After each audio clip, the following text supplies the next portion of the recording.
د انتظار سے بھی مرالندو بکامل احترام او کثیر اکرام رابولو د سوچم سر د کاروان سپیڅلی سالار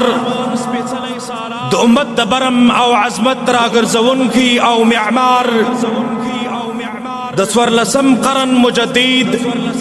د عصر ستر مفسر محدث او مجاهد د افغانستان ستر فاتح امام المسلمين او امام المجاهدين امام الشهداء امير الامراء سلطان السعيد ابو الشهيد عبد الرحمن خالد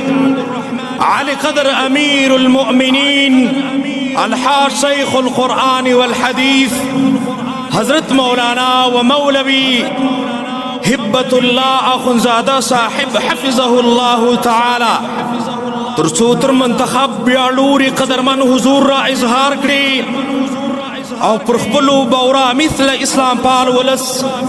د شفقت حکمت او علمیت صحاب خپور او عالمانه رحمت ډالۍ وشیندي د افغانستان د اسلامی امارت مشرتابه د شرعي احکام نافذ د دین او وطن حفیظ د امت د بقا او پرمختګ هستی سنگین وهین متین او حسین شخصیت علي قدر امير المؤمنين شيخ القرآن والحديث حضرت مولانا ومولوي هبة الله اخنزاده صاحب حفظه الله تعالى راځي د دې محبوب امير المؤمنين حفظه الله تعالى په ویاړ نعره تکبیر را سره بدرګه کی نعره تکبیر نعره تکبیر